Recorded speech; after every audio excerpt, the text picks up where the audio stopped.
J'avais travaillé presque 12 heures d'affilée et quand je suis rentré chez moi, j'étais complètement épuisé, tant physiquement que mentalement. En entrant dans ma chambre, j'ai ressenti une vague de soulagement en pensant enfin pouvoir me détendre. Cependant, juste au moment où j'étais sur le point de me coucher, mon téléphone a émis un son aigu de notification qui m'a sorti de mon état de fatigue. Me demandant ce qui pouvait être si urgent, j'ai tendu la main vers ma table de nuit et j'ai pris mon téléphone, plissant les yeux devant l'écran lumineux dans la pièce faiblement éclairée. En déverrouillant mon téléphone, j'ai remarqué un message d'un numéro inconnu sur l'écran. Le message disait « Est-ce que je te manque ? J'aimerais que tu te souviennes de notre premier baiser. » En lisant ces mots, un frisson a parcouru mon dos. J'ai ressenti une vague de souvenirs désagréables envahir ma mémoire. Ce soir-là, j'attendais Carla, ma petite amie, devant le bar depuis quelques minutes. Pendant que j'étais là, j'ai ressenti une tape soudaine dans le dos qui m'a fait sursauter. Je me suis retourné pour voir une fille avec une veste verte me souriant.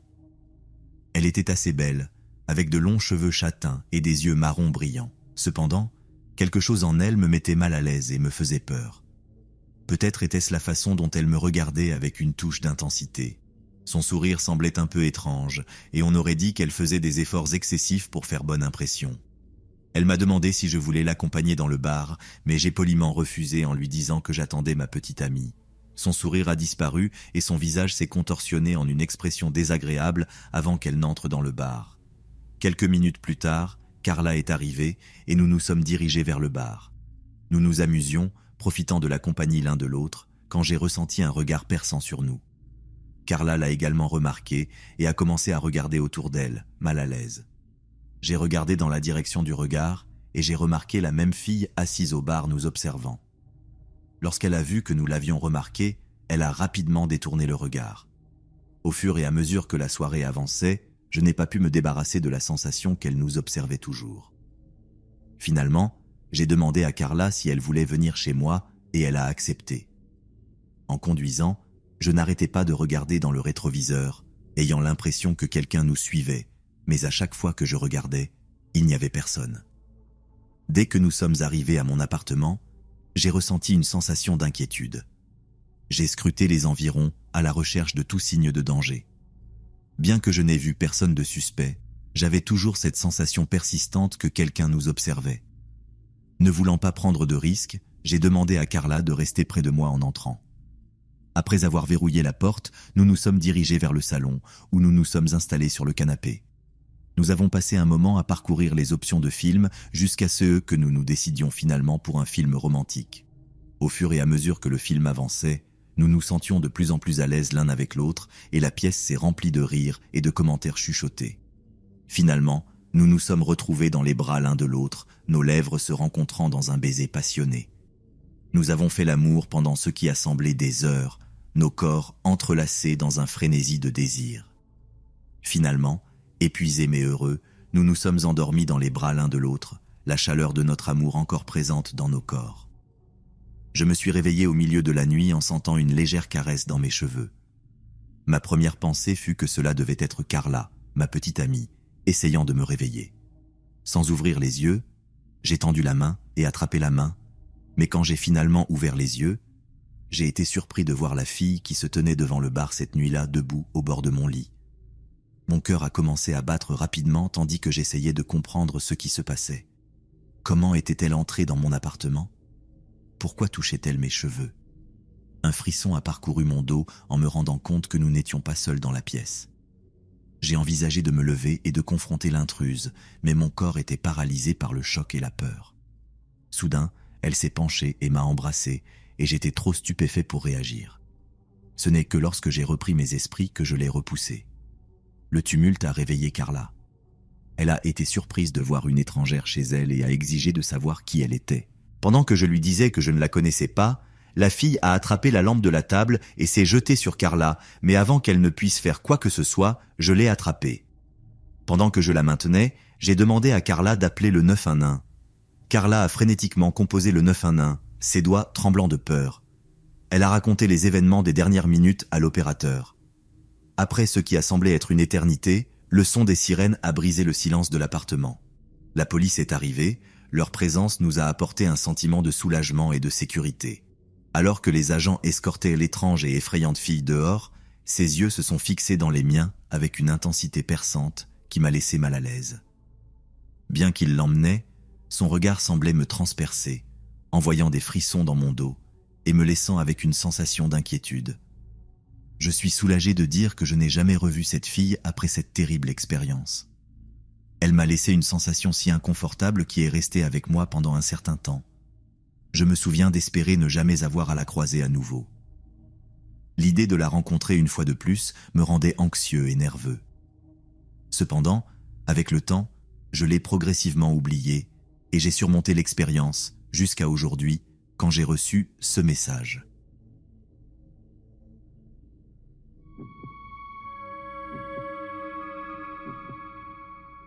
Aucune expérience ne se compare à l'enfer que j'ai traversé cette dernière année. Cela a été comme un long cauchemar éveillé. Tout a commencé de manière assez normale. Je venais de sortir d'une relation de longue durée et je ne cherchais rien de sérieux. J'ai pensé que je pourrais essayer Tinder. Il ne m'a pas fallu longtemps pour obtenir quelques correspondances. J'ai choisi la plus attirante et nous avons convenu de nous rencontrer une semaine plus tard. Le rendez-vous s'est tellement bien passé que nous avons décidé de nous revoir et cela est devenu une habitude régulière jusqu'au 4e rendez-vous. Cela commençait à ressembler à quelque chose de plus sérieux malgré mes intentions initiales. À la fin du 4e rendez-vous, je l'ai invitée chez moi pour prendre un verre. Elle a accepté et bientôt la situation est devenue très passionnée, comme on dit. Nous étions à quelques secondes de passer à l'étape suivante quand elle s'est effondrée. J'étais confus. Je ne suis pas un partenaire agressif et son comportement jusqu'à ce moment avait été très réceptif.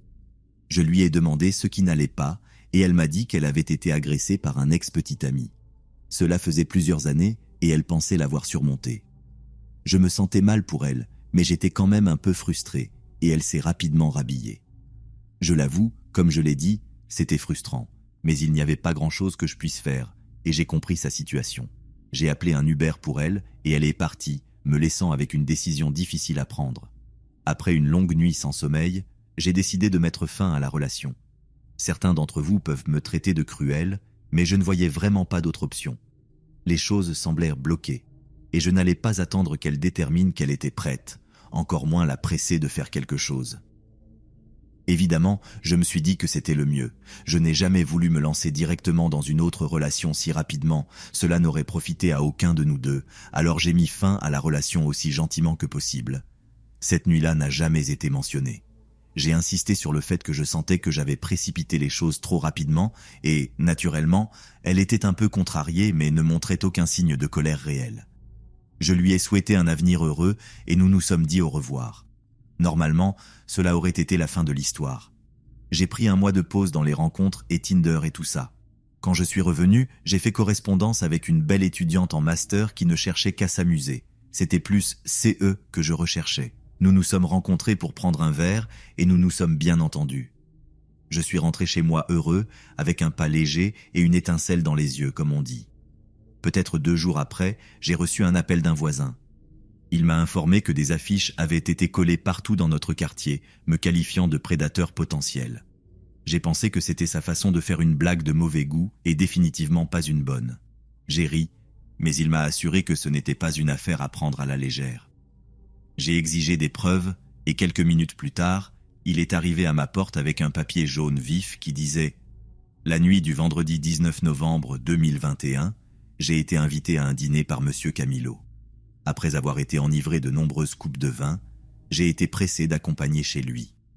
Bien que manifestement incapable de consentir, Monsieur Camilo a essayé de me convaincre d'aller dans son lit. Lorsque j'ai rejeté ses avances, il s'est mis en colère et m'a jeté dehors en pleine nuit. S'il vous plaît, assurez-vous que toutes vos amies soient conscientes du danger qu'elles peuvent courir en sortant avec cet homme manipulateur. » Je ne peux pas décrire la colère que j'ai ressentie à ce moment-là. C'était pire quand le voisin m'a demandé si c'était vrai. Bien sûr que ce n'était pas le cas, mais quand quelqu'un pose ce genre de questions, c'est une bonne indication qu'il y croit.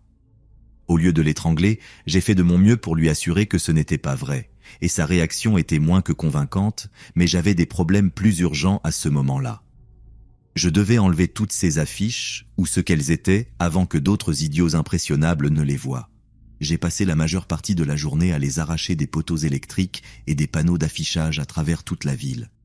Je ne suis toujours pas sûr de les avoir toutes récupérées, et j'en ai compté plus de 200 quand tout a été fini.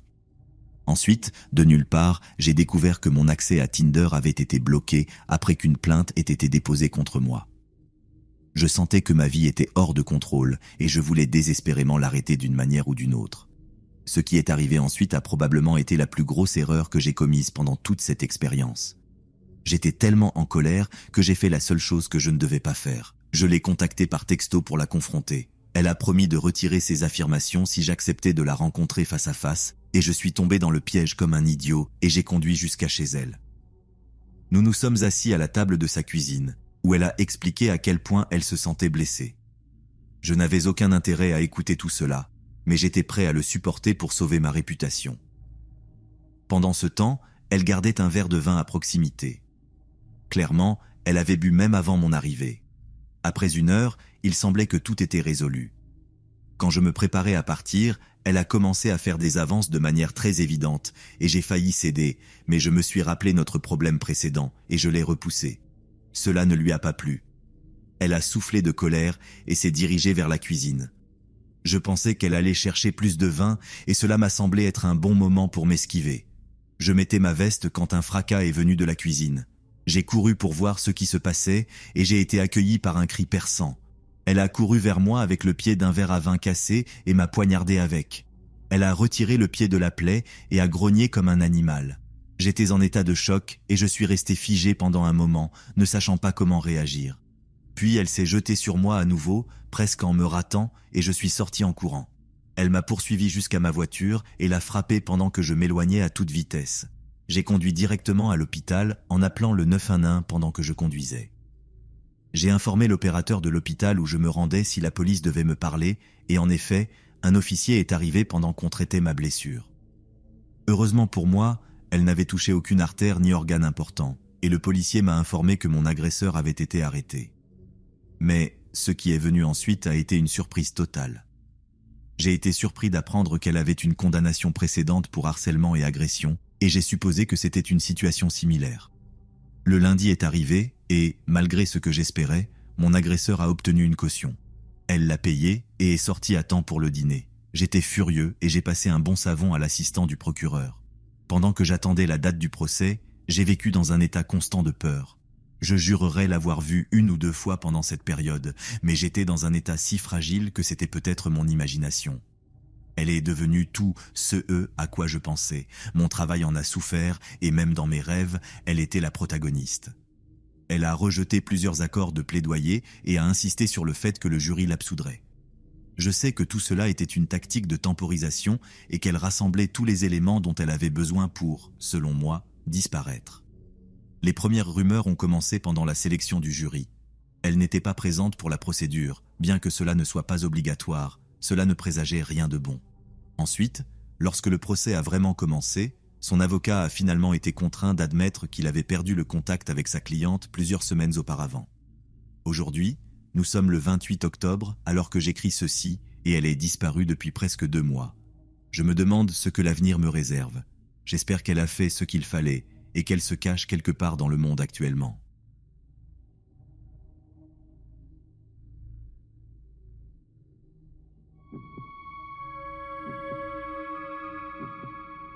À première vue, cela semble être le cas, mais pour une raison quelconque, je ne suis pas totalement convaincu. Mon ancien intérêt amoureux est une femme très réussie et intelligente, en grande partie ce qui m'a attiré vers elle au départ. J'ai une suspicion croissante qu'elle pourrait utiliser ces vastes ressources pour se venger de moi, de quelque manière que ce soit. Je ne suis pas vraiment sûr. Naturellement, je crains qu'elle ne prenne la voie conventionnelle et finisse simplement par me tuer, probablement de sa propre main, peut-être avec un autre coup de couteau. Cependant, elle est plus que capable d'aller encore plus loin et de prolonger ma souffrance indéfiniment. Et c'est pourquoi je prends la peine de publier ma version de l'histoire. Je suis très conscient que je parais probablement idiot dans certaines circonstances, mais je m'en fiche. Je veux juste qu'il y ait un enregistrement de la vérité disponible publiquement au cas où je disparaîtrais.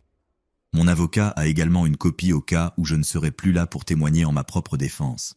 Il est indubitable que les forces de l'ordre finiront par l'attraper à un moment donné. Cependant, je crains qu'il ne soit trop tard pour moi.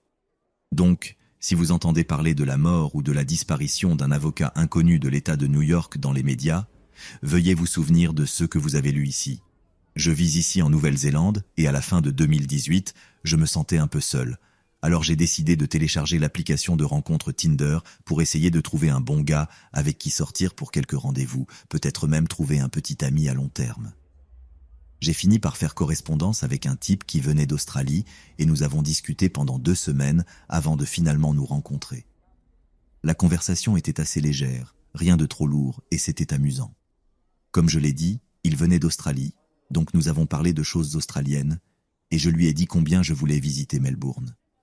Il a dit qu'il y était allé 1 ou 2 fois et a commencé à recommander quelques cafés sympas qu'il connaissait. Il semblait être un gars sympa et normal, et quand nous avons convenu de nous rencontrer, j'étais heureuse de le faire. Mais ensuite, peut-être 5 jours avant la date à laquelle nous devions nous rencontrer, il est devenu très insistant et impatient. Il m'envoyait des messages plusieurs fois par jour, et si je ne répondais pas immédiatement, il demandait si quelque chose n'allait pas. Cela m'a semblé étrange qu'il devienne si collant après avoir commencé si sûr de lui. Il continuait à essayer d'avancer la date pour que nous nous rencontrions plus tôt et oubliait complètement si je lui avais dit que j'étais occupé un jour particulier, presque comme s'il ne faisait pas attention ou ne se souciait pas de ce que j'avais à dire. Honnêtement, c'était très inhabituel pour quelqu'un d'être aussi persistant avec moi. J'étais déjà sorti avec des gars peut-être un peu persistants, mais juste par une excitation nerveuse, un type d'émotion différent de celui de cet Australien. Je ne pouvais tout simplement pas comprendre pourquoi il ne pouvait pas attendre jusqu'au dimanche où nous avions convenu de nous rencontrer. Cela semblait très narcissique et j'aurais dû le voir comme le signe d'alerte que c'était et ne pas le rencontrer du tout. J'ai gardé les messages sur mon téléphone pendant un moment, donc j'avais un enregistrement des dates et des heures exactes où il a envoyé certains des messages. Donc, le 2 décembre, il m'a envoyé un message juste après 9h du matin disant « Bonjour, comment ça va ?» et à nouveau 1h30 plus tard. Je n'ai pas répondu au premier message parce que je dormais, mais je pense qu'il l'a mal pris parce qu'il a dit que c'était bien si j'avais changé d'avis et ne voulait plus aller au rendez-vous. C'est alors que je lui ai répondu et confirmé que je le rencontrerais plus tard dans la journée. Nous nous sommes rencontrés et sommes allés à un endroit appelé Reverie. C'est un bar très standard, très populaire et où beaucoup de gens vont, mais c'est définitivement plus un bar de nuit. Je n'avais jamais bu là-bas pendant l'après-midi ou la journée, mais c'était ouvert, cela semblait avoir une atmosphère détendue et il voulait y aller, alors nous y sommes allés. Il était un peu plus grand que c'est eux que montrèrent les photos de son profil Tinder et il était évident qu'il avait pris un peu de poids. Il avait de grands yeux distinctifs et était très bien soigné. Ses vêtements semblaient fraîchement lavés et repassés, et il prenait manifestement grand soin de sa peau et d'autres choses du genre, il était vraiment beau. Je me souviens lui avoir posé beaucoup de questions différentes, et il me parlait simplement. Il a essayé de me poser quelques questions, mais elles n'étaient pas très profondes. Je pensais qu'il était un peu nerveux, pour être honnête, mais ce n'est pas inhabituel lors d'un premier rendez-vous. Les choses ont commencé à se détériorer à un moment donné, parce qu'il avait dit une chose dans les messages sur où il travaillait et une autre différente lors de ce rendez-vous. J'ai commencé à me sentir un peu mal à l'aise. Je voulais lui faire confiance, mais dès qu'il a commencé à montrer quelques incohérences, j'ai commencé à me demander s'il mentait juste pour m'impressionner. Comme il était d'Australie, je lui ai demandé où il avait rencontré ses amis kiwis et il m'a dit que tous ses amis étaient des policiers ou étaient d'une manière ou d'une autre impliqués dans l'application de la loi. Il a dit qu'il les avait rencontrés en buvant dans plusieurs bars, qu'ils s'étaient rencontrés avec le temps et qu'il l'invitait régulièrement chez eux pour des barbecues et des choses comme ça. Il a également mentionné que son meilleur ami d'Australie allait venir être procureur à la cour de la couronne. C'est alors que j'ai remarqué que beaucoup de choses dont il parlait avaient un thème récurrent. Il semblait obsédé par ce genre de choses, ce qui rétrospectivement explique beaucoup. Je pense qu'il essayait de traiter certaines des choses qu'il avait faites les jours précédents, et cela transparaissait dans son style de conversation. De toute évidence, il pensait beaucoup aux policiers, aux cadavres et aux façons dont les gens peuvent être tués, aux poursuites et à la justice dans le système judiciaire. Et cela ressortait de manière très étrange lors de notre premier rendez-vous. Comme je l'ai dit plus tôt, nous avons beaucoup parlé de son amitié avec différents policiers et il est entré dans pas mal de détails sur les enquêtes qu'il partageait apparemment avec lui. Il a dit qu'il traversait une période très difficile parce que certaines personnes disparaissaient dans les montagnes de Waitakere.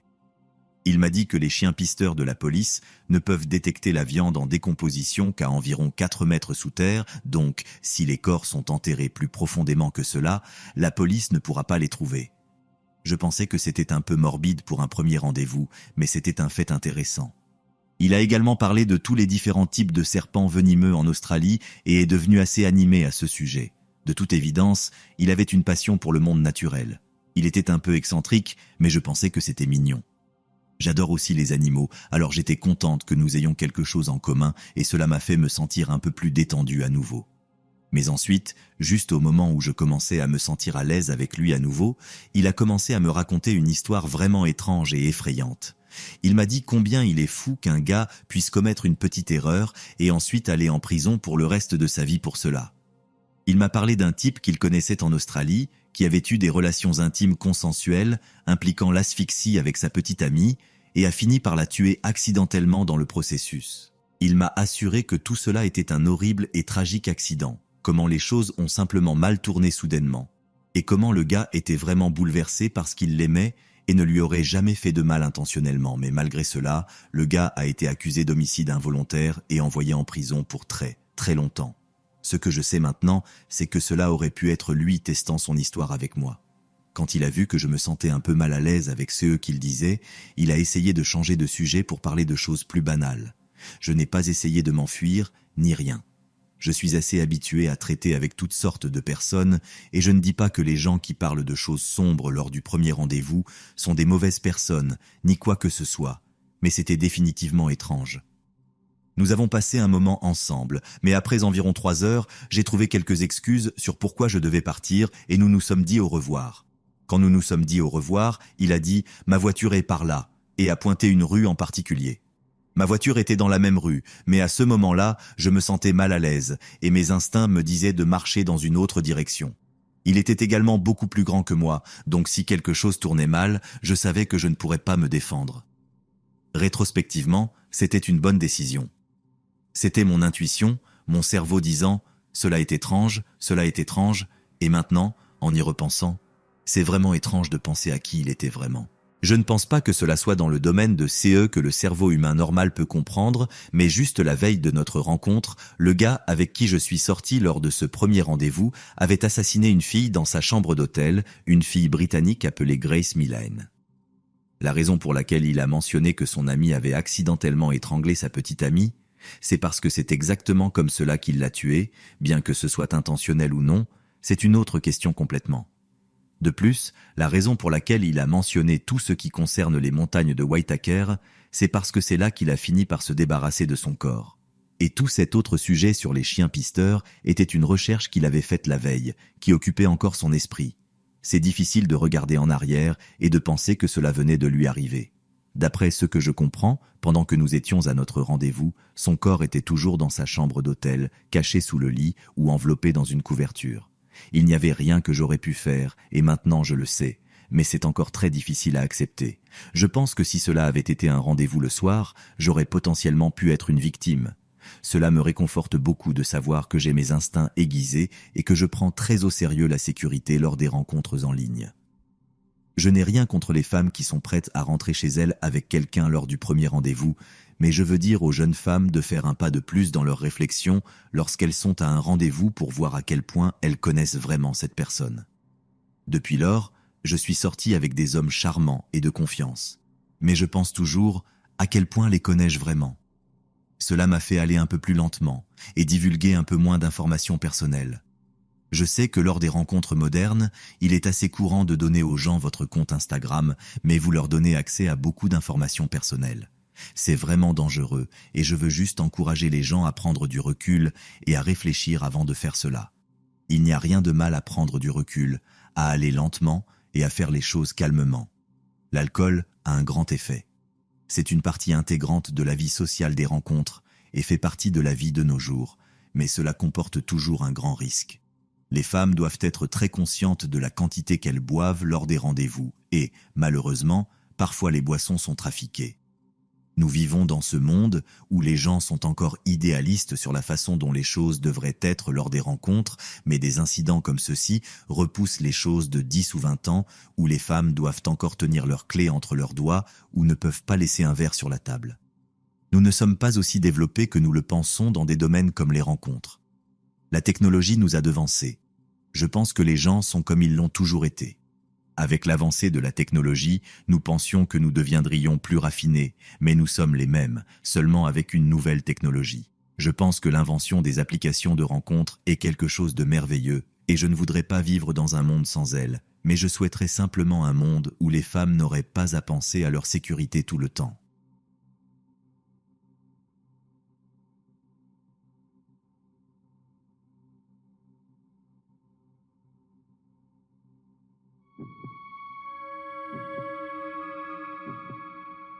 Avant de lire ceci, sachez que je suis une étudiante universitaire d'1,55 m qui soulève des poids et a une attitude de « je ne tolère aucune connerie ».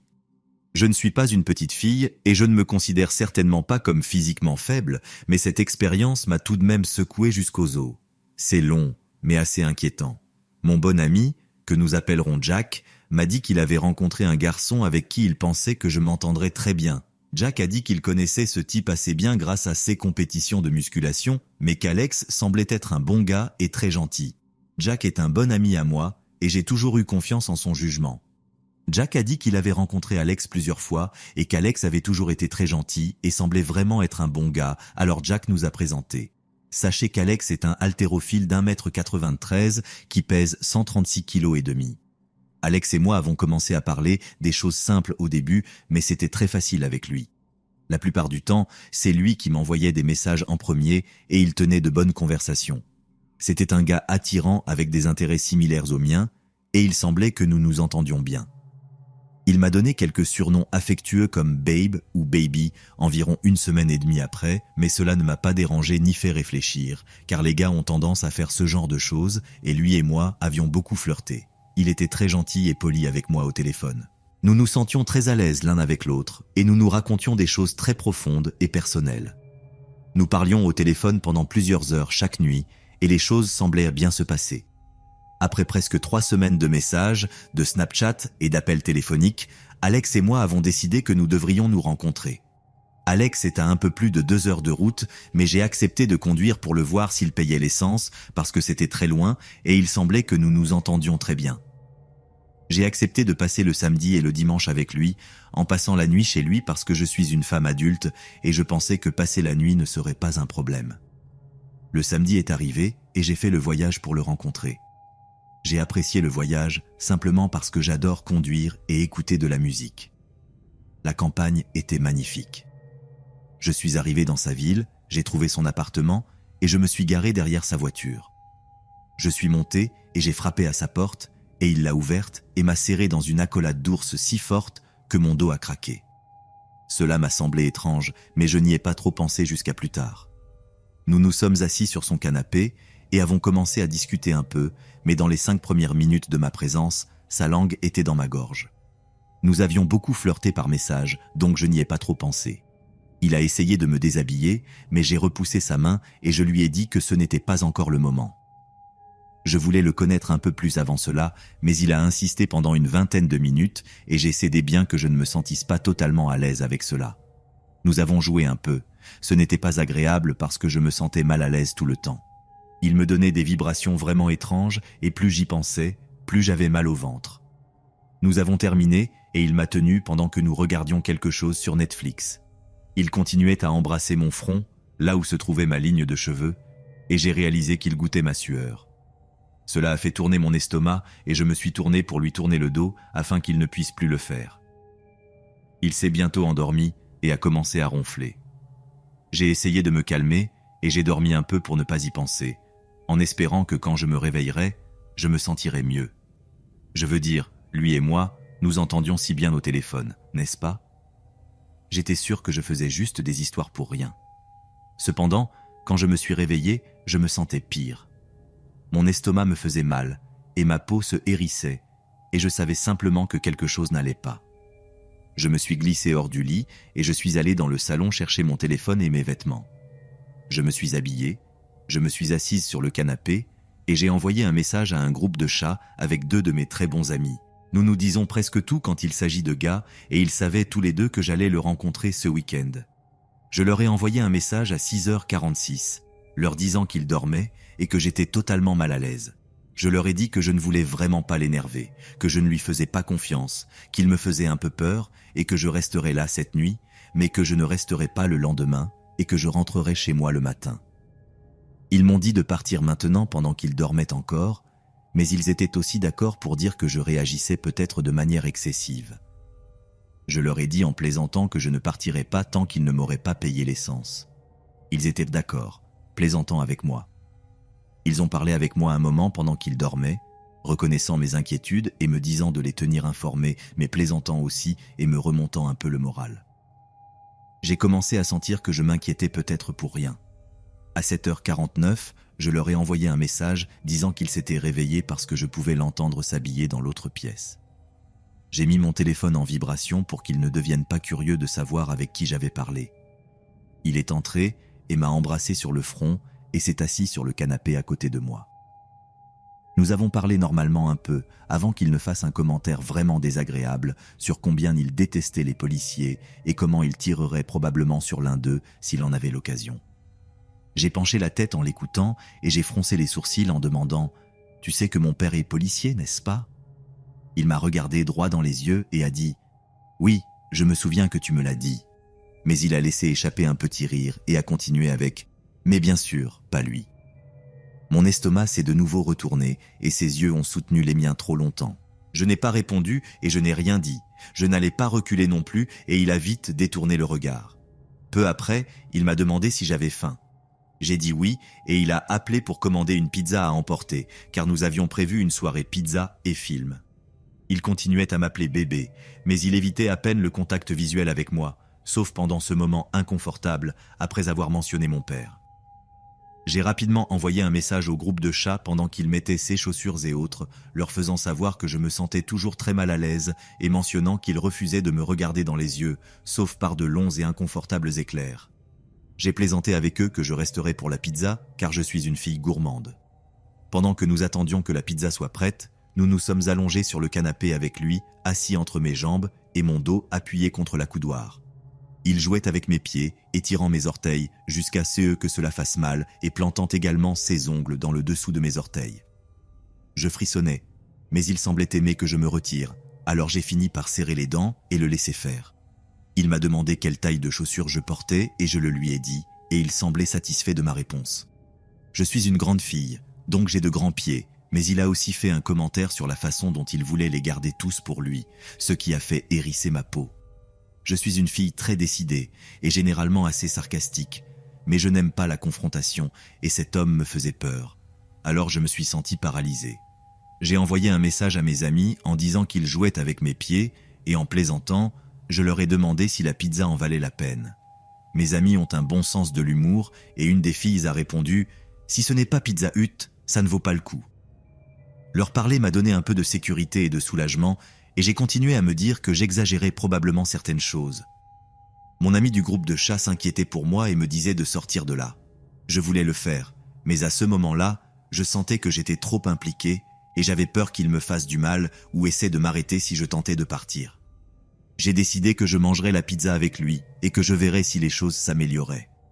Nous sommes montés dans sa voiture et sommes allés chercher la pizza et, en chemin, j'ai mentionné que j'aimais beaucoup sa petite ville parce qu'elle était similaire à celle où je vais à l'université.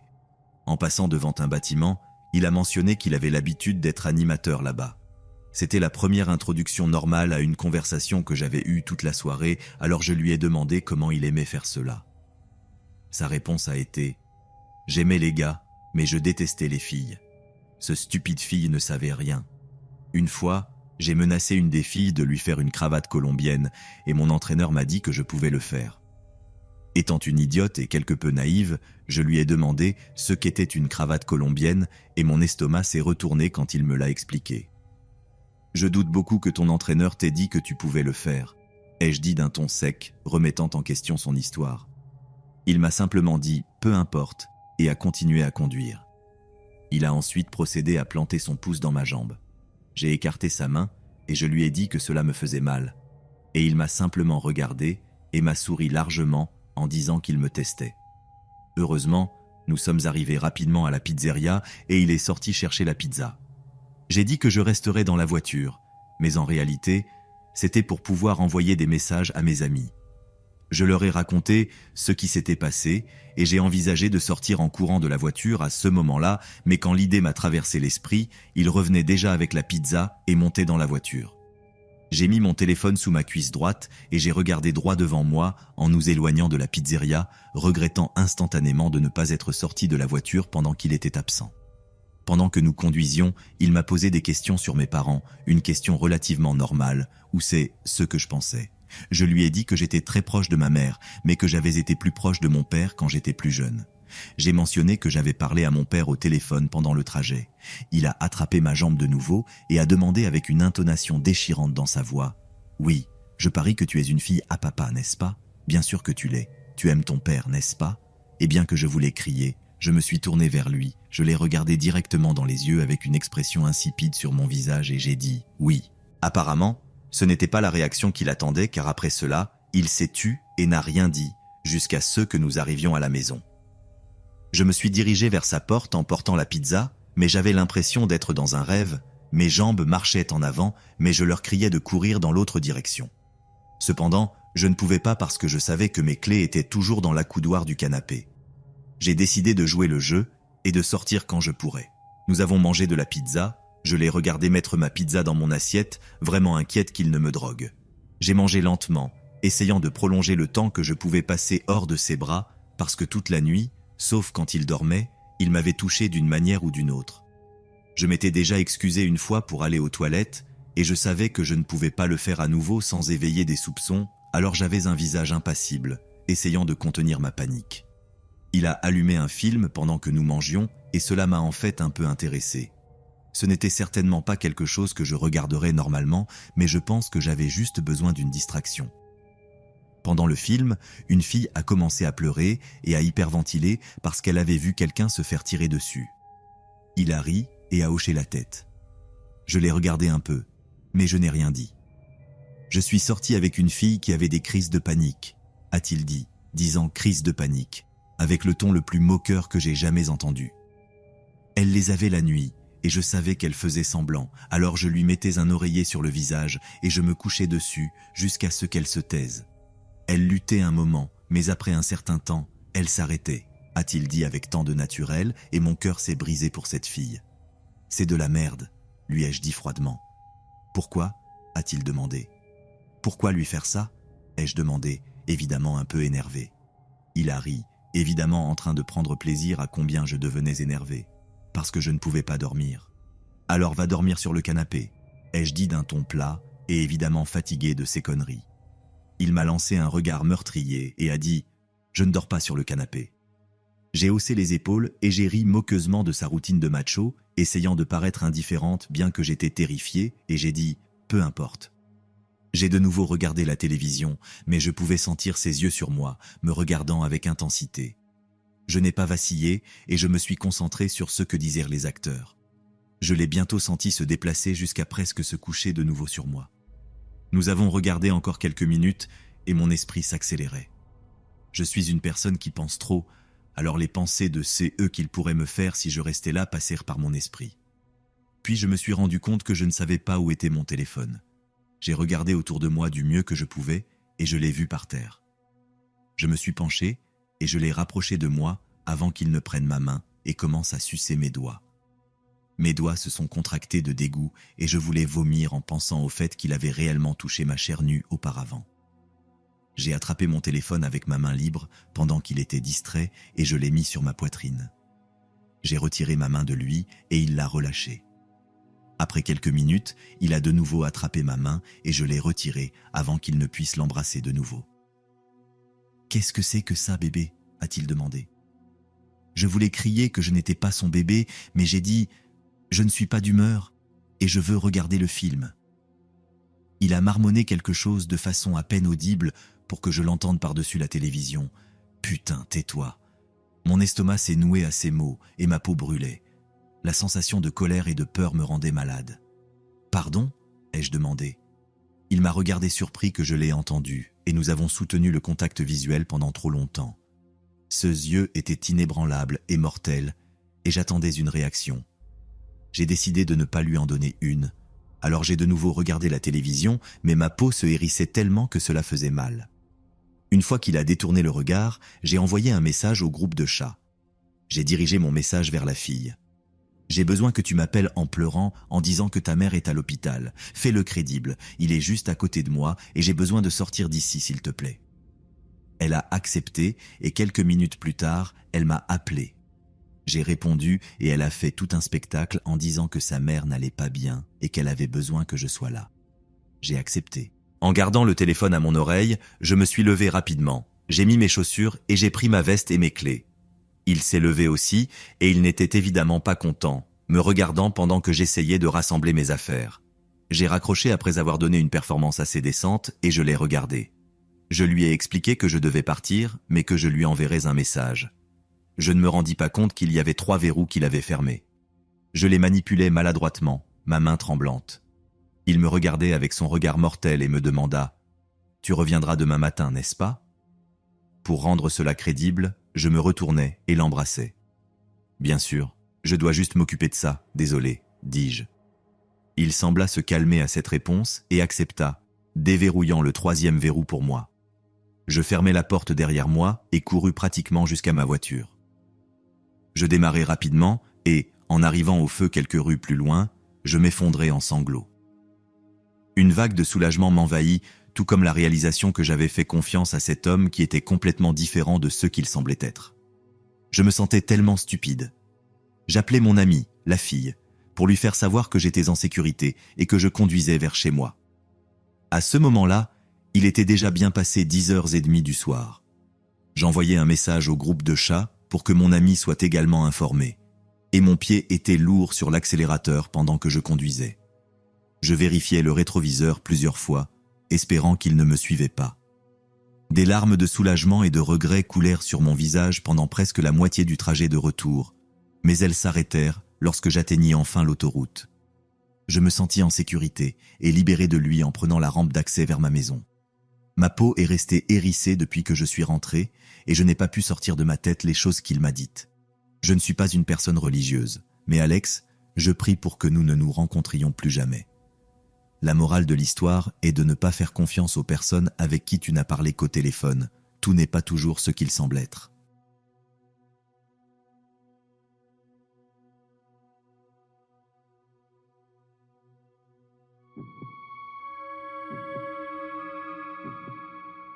Ma sœur aînée, Jen, a 5 ans de plus que moi, et l'histoire s'est également passée il y a 5 ans.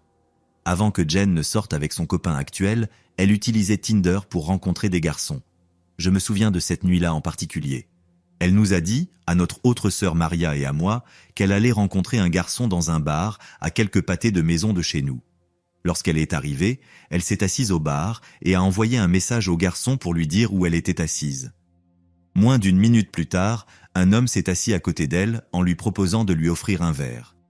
Cet homme était nettement plus âgé que ma sœur, et selon elle, il dégageait une odeur horrible, avait une mauvaise haleine et une dent de devant tordue. Elle lui a immédiatement dit « non, merci », car elle attendait quelqu'un. L'homme ne s'est pas levé immédiatement. Il est resté assis là et a dit qu'il lui achèterait un verre en attendant l'arrivée de son rendez-vous. Jen se sentait très mal à l'aise et a demandé à l'homme de bien vouloir la laisser tranquille. L'homme s'est levé du tabouret. Jen nous a dit qu'elle avait jeté un coup d'œil rapide pour voir où l'homme était allé et a vu qu'il s'était assis dans l'une des cabines à proximité. Jen a envoyé un message à son rendez-vous pour lui expliquer ce qui venait de se passer et lui demander de se dépêcher. Il n'y a pas eu de réponse, alors elle est restée là encore quelques minutes et a renvoyé un message. « Où es-tu » Cette fois, le garçon a répondu « Je serai en retard, prends 1 ou 2 verres sans moi ». C'était un message étrange à envoyer à une fille avec qui on a rendez-vous et, pour aggraver les choses, l'homme d'avant est revenu s'asseoir à côté de Jen et a demandé où était son rendez-vous, agissant comme s'il était contrarié qu'elle soit toujours seule. Ma sœur a répondu à l'homme 1 ou 2 fois, puis en a eu assez et lui a demandé de bien vouloir la laisser tranquille une fois de plus. Jen a envoyé un dernier message à son rendez-vous disant « Désolé, je vais partir ». En envoyant le message, le téléphone de l'homme qu'il avait laissé sur le bar a vibré. Ma sœur a immédiatement fait le lien, a dit qu'elle allait aux toilettes et a appelé notre sœur Maria pour lui demander quoi faire. Maria lui a dit de simplement partir et de rentrer chez elle. J'ai entendu la conversation pendant que Jen sortait des toilettes. L'homme n'était plus visible dans le bar, ce qui, j'en suis sûr, a été un soulagement pour elle.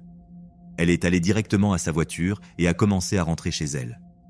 Le trajet depuis ce bar est très linéaire et court, et elle était probablement chez nous en quelques minutes. Lorsqu'elle est arrivée à l'entrée de la maison et a commencé à marcher vers la porte d'entrée, elle a remarqué qu'une autre voiture s'était arrêtée de l'autre côté de la rue. Elle ne s'est pas arrêtée directement devant la maison, mais une maison plus loin. Jen est entrée et, à partir d'ici, je peux raconter l'histoire de mon propre point de vue. Maria et moi sommes allés saluer Jen et lui demander ce qui s'était passé.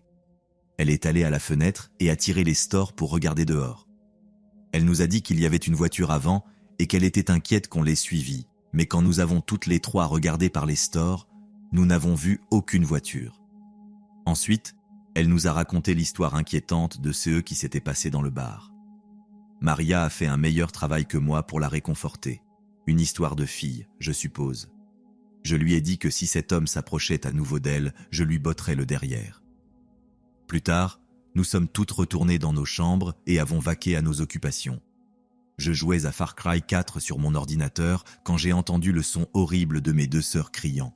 Permettez-moi de changer de perspective pour celle de Jen un instant. Elle était dans son lit, utilisant son téléphone, lorsqu'elle a reçu un message de ce numéro disant « Hé, désolé, je n'ai pas vu ton message avant d'arriver au bar. » Jen n'a pas répondu à cela, alors il a envoyé un message de suivi disant « Je vais te retrouver chez toi, quelle est ta fenêtre ?» Jen a appelé Maria pour qu'elle vienne dans sa chambre pour voir le message.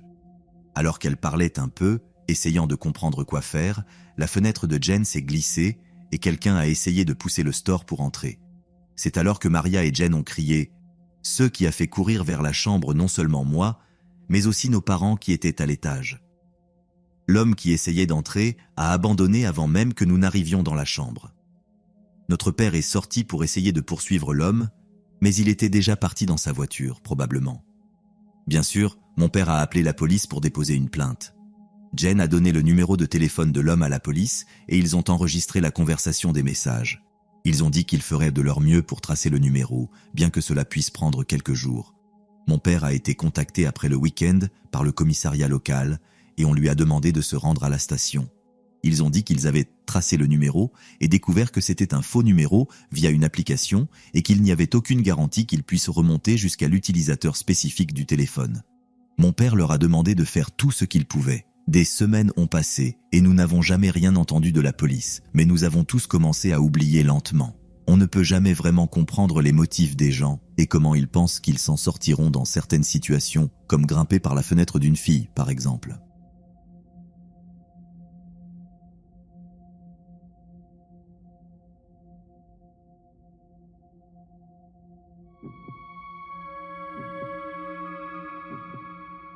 J'ai utilisé l'application Hinge pour rencontrer de nouvelles personnes dans la ville où j'avais récemment déménagé.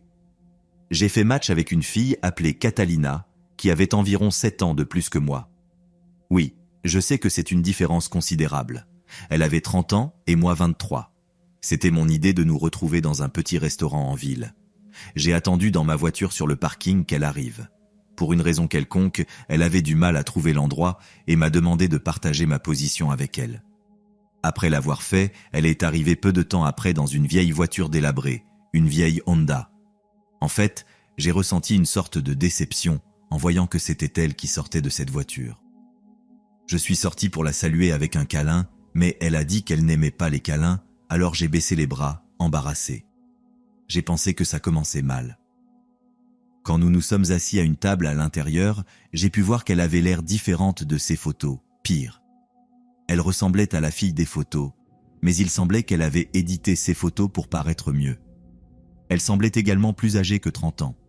Je n'appréciais déjà plus le rendez-vous, mais je ne pouvais pas y mettre fin à ce moment-là. Je devais passer le dîner avec elle. Quand la serveuse est arrivée pour nous proposer des boissons, Catalina était très maladroite, comme si sa voix augmentait soudainement en volume et en intensité en parlant à la serveuse. Elle a bégayé et dit un peu grossièrement qu'elle ne voulait que de l'eau. Elle a refusé mon offre de vin. J'ai donc passé tout le dîner avec elle, et dans ma tête, je ne pensais qu'à combien j'étais impatient de partir. L'addition est arrivée, et j'ai attendu de voir si elle se proposait de contribuer, car je n'avais vraiment pas l'intention de la revoir, mais elle ne l'a pas fait. Alors j'ai payé l'addition, et nous avons pris nos manteaux, et nous sommes partis. Je lui ai dit que j'avais passé un bon moment et tout ça. Il semblait qu'elle ne voulait pas rentrer chez elle. J'ai dû me forcer à lui dire au revoir parce que je voulais vraiment juste rentrer chez moi. J'ai dit au revoir et je suis monté dans ma voiture. Elle n'a pas répondu au revoir, elle est juste retournée à sa voiture. J'ai conduit jusqu'à mon appartement, qui est la partie inférieure de la maison de quelqu'un. Je n'avais même pas fini d'accrocher mon manteau quand la sonnette a retenti. J'ai regardé par la fenêtre pour voir qui cela pourrait être, et c'était Catalina. Je n'avais pas cessé de partager ma position avec elle. Que pouvait-elle vouloir? Je n'avais rien oublié au restaurant, et même si cela avait été le cas, elle aurait pu m'envoyer un message texte. C'est à ce moment-là que j'ai réalisé que cette femme pouvait vraiment être folle. Je me suis éloigné de la porte et me suis caché dans la cuisine avec les lumières éteintes. J'ai reçu un message texte de Catalina disant « Je sais que tu es à la maison ». Je lui ai répondu « Que veux-tu? Pourquoi es-tu ici ?» Elle a répondu « Réponds ». Je n'ai pas répondu cette fois. Je suis resté dans la cuisine à attendre. Puis, elle a envoyé un autre message disant « Je te vois à la table, laisse-moi entrer maintenant ». Elle savait que j'étais assis là, elle pouvait me voir. Panique. J'ai regardé toutes les fenêtres jusqu'à ce que j'en voie une. C'était une des fenêtres arrière, je n'avais pas complètement baissé le store, et à travers cette petite ouverture en bas, j'ai vu ses yeux qui regardaient. Effrayé, je suis allé dans ma chambre, et je suis resté là avec les lumières éteintes en appelant le 911 pour signaler une intrusion. J'avais l'appel en haut-parleur pour pouvoir lire les messages textes que Catalina m'envoyait. Un de ces messages disait « Personne ne m'aime, j'en ai marre de ça ». Un autre disait « Tu es comme tous les autres ». Puis j'ai entendu le bruit d'un verre se brisant à l'extérieur de ma chambre. J'ai couru pour verrouiller la porte de ma chambre et j'ai dit à l'opératrice qu'elle était en train d'entrer dans ma maison. La femme au bout du fil m'a dit d'attendre dans ma chambre et de prendre quelque chose pour utiliser comme arme. Elle a dit que la police serait là sous peu. Elle a essayé d'ouvrir la porte de ma chambre et, ne pouvant pas, a commencé à la frapper furieusement en criant de l'ouvrir. J'ai dit à l'opératrice du 911 d'envoyer les policiers par l'arrière, car c'était par là qu'elle était entrée. Heureusement, cette ville semble avoir un temps de réponse rapide au 911 parce que les policiers sont arrivés en quelques minutes dans 3 voitures de patrouille. J'ai entendu les policiers lui parler, lui disant de se calmer. C'est alors que j'ai ouvert la porte et vu 4 policiers autour d'elle, déjà menottés. Elle a été emmenée et accusée d'effraction et d'autres charges. J'avais la possibilité de l'amener devant un tribunal civil pour les dommages à ma propriété, mais le temps et les frais d'avocat seraient plus élevés que le coût de simplement réparer la fenêtre. Alors c'est ce que j'ai fait. J'ai obtenu une ordonnance restrictive contre Catalina, bien qu'après coup j'ai appris que son vrai nom était en réalité Pamela Castillo.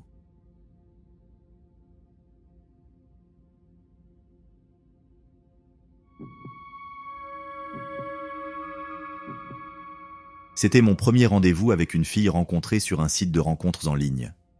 Je lui ai proposé de venir chez moi et de cuisiner pour elle. J'étais hors du monde des rencontres depuis longtemps, ayant récemment terminé avec ma petite amie de l'époque. La femme s'appelait Amélia, elle avait 26 ans et moi 32 à ce moment-là.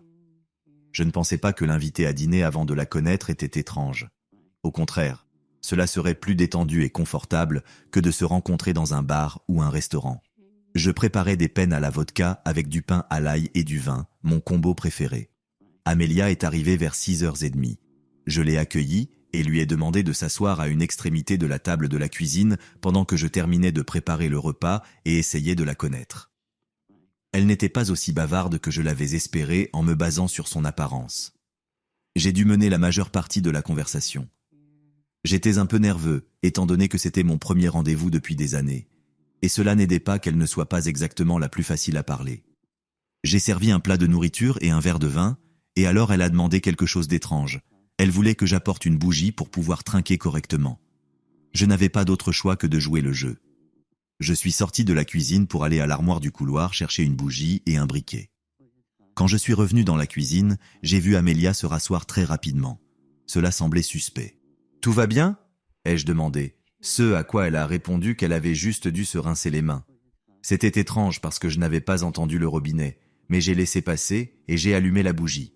Ensuite, nous avons fait un petit toast. J'étais sur le point de prendre une gorgée de mon vin quand j'ai remarqué quelque chose flotter dans le verre, quelque chose qui n'y était pas avant. Cela ressemblait à une substance en poudre se dissolvant dans le vin. J'ai observé comment elle me regardait alors que je ne buvais pas une gorgée de mon vin. J'ai fait semblant de prendre une gorgée et j'ai nerveusement continué la conversation, supposant le pire, qu'elle avait essayé de me droguer. Mais je ne pouvais tout simplement pas l'accuser de cela. Et si je me trompais, je semblerais fou. Nous avons mangé notre repas et j'ai nettoyé la table après. Elle s'est excusée pour aller aux toilettes où je l'ai dirigée. Elle est restée absente un moment, mais quand elle est revenue, elle a dit qu'elle devait partir parce que son chien était malade. Je n'avais aucun problème à ce qu'elle parte. Je l'ai accompagnée à la porte et lui ai donné un câlin d'adieu. Je suis retourné à mon verre de vin et je l'ai senti, mais il ne sentait rien d'autre que du vin. Je l'ai jeté et je me suis assuré qu'il ne manquait rien de la cuisine au couloir et aux toilettes. Après avoir nettoyé, j'ai regardé la télévision en racontant à mes amis que je pensais qu'elle avait essayé de me droguer. Puis je suis allé me coucher. En réalité, je n'ai pas dormi. J'ai une insomnie aiguë qui va et vient, et cette nuit-là, je ne pouvais tout simplement pas m'endormir. Je me tournais et me retournais dans mon lit pendant des heures, et il devait être environ 2h30 ou quelque chose comme ça quand j'ai entendu un verre tomber dans ma cuisine. Cela m'a terrifié parce que, les verres sont des objets assez statiques. Je ne voyais pas pourquoi ni comment l'un aurait pu tomber du comptoir soudainement. Ma porte s'est ouverte et quelqu'un est entré. Je n'ai pas bougé, j'ai fait semblant de dormir, mais d'un œil à moitié ouvert, j'ai vu quelqu'un se tenir dans l'entrée pendant quelques secondes, puis sortir de la chambre. J'ai attendu 1 minute avant de me lever pour le suivre et, avec un peu de chance, atteindre le téléphone de la cuisine pour appeler la police. Il y avait une lueur de lumière dans le salon provenant du lampadaire de la rue. Avec cela, j'ai pu voir son corps dans le coin de la pièce. Elle n'était pas accroupie, ni rien. Elle était simplement immobile à sa place. « Amélia », ai-je dit, craignant ce qui allait se passer ensuite. Elle se tenait près du bloc de couteau. « Amélia, si tu pars tout de suite, je n'appellerai pas la police. » Il y a eu un silence effrayant avant qu'elle ne repose quelque chose sur le comptoir, marche vers la porte arrière et sorte. Ce qu'elle a reposé sur le comptoir s'est avéré être un couteau. Quand elle est partie, j'ai bien sûr verrouillé la porte. Je pense que quand elle a demandé à utiliser les toilettes, elle a débloqué la porte arrière avec l'intention de revenir après que son plan de me droguer ait échoué. J'ai appelé la police et ils ont pris le couteau pour rechercher des empreintes digitales. En se basant sur ses antécédents criminels, la police est ensuite allée à la maison d'Amélia et l'a arrêtée. Je n'ai pas porté plainte.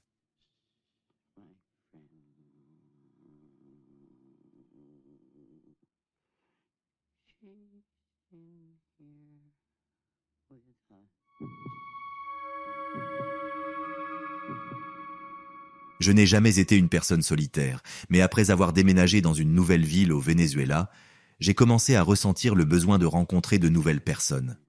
La ville était vibrante, avec sa vie nocturne animée et son ambiance festive.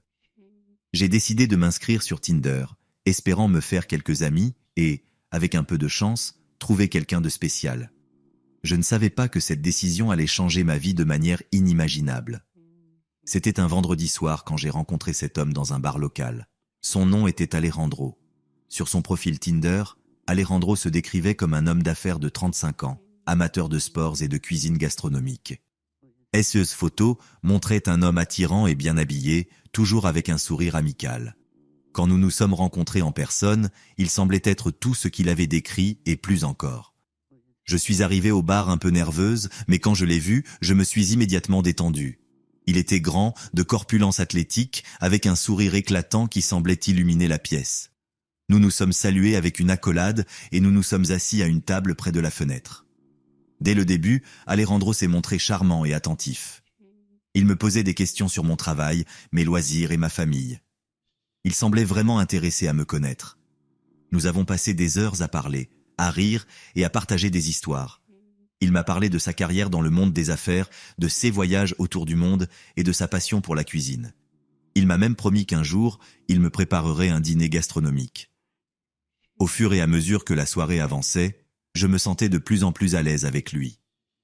Quand la nuit s'est terminée, Il m'a accompagné jusqu'à ma voiture et m'a donné un baiser sur la joue, me promettant que nous nous reverrions bientôt. Au cours des semaines suivantes, Alejandro et moi avons commencé à nous voir régulièrement. Nous nous sommes retrouvés dans plusieurs restaurants, sommes allés au cinéma et avons passé des après-midi entiers à marcher dans les parcs de la ville. Il semblait parfait. Il était attentionné, affectueux et savait toujours comment me faire rire. Mais à mesure que notre relation avançait, j'ai commencé à remarquer quelques signes avant-coureurs. Alejandro est devenu de plus en plus possessif. Au début, c'était subtil. Il me demandait où j'allais et avec qui j'étais. Mais bientôt, ses questions sont devenues plus intrusives et son ton plus exigeant. Il insistait pour savoir chaque détail de ma journée et se mettait en colère si je ne répondais pas immédiatement à ses messages. Bien que cela m'inquiétait, j'essayais de justifier son comportement, pensant qu'il se souciait simplement de moi. Un soir, Alejandro a insisté pour me ramener chez moi après un dîner. Pendant le trajet, son comportement est devenu erratique. Il m'a posé des questions sur mes amis masculins et a commencé à m'accuser de flirter avec d'autres hommes. J'ai essayé de rester calme, mais je pouvais voir la fureur dans ses yeux.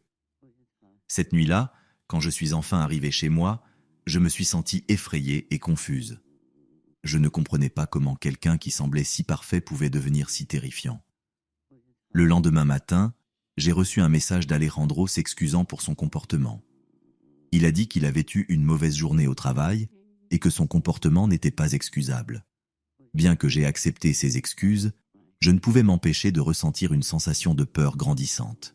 Quelques jours plus tard, Alejandro est apparu à mon travail sans prévenir. Au début, j'ai pensé que c'était un geste romantique, mais son expression était tout sauf amicale. Il m'a emmené dans un coin isolé et a commencé à m'interroger sur un collègue avec qui j'avais déjeuné. J'ai essayé de lui expliquer qu'il n'y avait rien entre nous, mais il ne voulait pas écouter. Avant de partir, il m'a attrapé par le bras avec force et m'a averti qu'il ne voulait plus me voir près de cet homme. Cette nuit-là, j'ai décidé de lui parler sérieusement. Nous nous sommes rencontrés dans mon appartement et je lui ai dit que son comportement était inacceptable et qu'il devait changer. Alejandro semblait comprendre et m'a promis qu'il ferait un effort pour se contrôler. Cependant, sa promesse fut éphémère. Les semaines suivantes se sont transformées en cauchemars. Alejandro a commencé à apparaître chez moi à toute heure, même au milieu de la nuit. Parfois, il restait simplement dehors, me regardant depuis sa voiture. Il a commencé à m'appeler constamment et, si je ne répondais pas, il laissait des messages de plus en plus perturbants. J'en suis arrivé à un point où je ne pouvais plus dormir, toujours en attente du prochain épisode de son comportement erratique. J'ai essayé de rompre plusieurs fois, mais Alejandro trouvait toujours un moyen de me manipuler pour que je reste. Il disait qu'il m'aimait, qu'il ne pouvait pas vivre sans moi et qu'il ferait n'importe quoi pour me garder à ses côtés. Mes amis et ma famille ont commencé à remarquer mon changement de comportement et m'ont incité à m'éloigner de lui. Mais chaque fois que j'essayais de le faire, quelque chose de pire se produisait. Un soir, alors que je dînais avec mon père à la maison, nous avons entendu un coup fort à la porte. En ouvrant, nous avons vu Alejandro, son visage défiguré par la colère. Sans dire un mot, il a sorti un couteau et s'est jeté sur mon père. J'ai essayé de l'arrêter, mais Alejandro était trop fort. Il a poignardé mon père 5 fois avant que je puisse réagir. J'ai crié de toutes mes forces et par chance, mes voisins ont entendu et ont appelé la police. Quand les officiers sont arrivés, Alejandro a été arrêté et emmené au commissariat. Mon père a été transporté d'urgence à l'hôpital. Les blessures étaient graves, mais heureusement, aucun organe vital n'avait été touché. Les médecins nous ont dit qu'il serait hors de danger après une longue convalescence. Après l'attaque, j'ai porté plainte contre Alejandro pour tentative de meurtre. Pendant le procès, des détails terrifiants sur son passé ont été révélés. Alejandro avait des antécédents de comportement violent et avait déjà été arrêté pour harcèlement et agression. Le tribunal n'a eu aucun doute pour le déclarer coupable et il a été condamné à plusieurs années de prison. Bien qu'Alejandro soit derrière les barreaux, l'expérience m'a marqué à jamais. J'ai passé des mois en thérapie, essayant de reconstruire ma vie et de surmonter le traumatisme. La cicatrice émotionnelle qu'il a laissée était profonde, mais avec le temps et le soutien de mes proches, j'ai commencé à guérir. En y repensant, il est effrayant de penser à quel point quelqu'un qui semblait si normal et aimable pouvait cacher une nature aussi sombre et dangereuse. Les signes avant-coureurs étaient là depuis le début, mais j'étais tellement aveuglé par son charme initial que je ne les ai pas vus. J'ai appris de la manière la plus difficile qu'on ne peut jamais juger quelqu'un uniquement sur son apparence ou ses premières impressions. Si cette histoire peut servir d'avertissement à d'autres, alors quelque chose de bon en sera sorti. Il est crucial d'écouter son instinct et de ne pas ignorer les signaux d'alarme, aussi petits soient-ils. La sécurité personnelle doit toujours être une priorité, et il n'y a rien de mal à s'éloigner d'une situation qui ne semble pas bonne. Alejandro a été emprisonné pour tentative de meurtre, et mon père, bien que gravement blessé, s'est rétabli avec le temps. Les cicatrices physiques et émotionnelles de cette nuit restent, mais l'expérience m'a enseigné de précieuses leçons sur l'importance de la sécurité personnelle et la véritable nature des gens. Pour plus d'histoires percutantes et de leçons de vie réelles, abonnez-vous à ma chaîne. Rappelez-vous toujours d'être vigilant et de faire confiance à vos instincts. Merci d'avoir écouté mon histoire. J'espère qu'elle servira d'avertissement et aidera d'autres à éviter des situations similaires. Si vous avez une histoire que vous aimeriez partager, n'hésitez pas à l'envoyer. Ensemble, nous pouvons sensibiliser et nous soutenir mutuellement.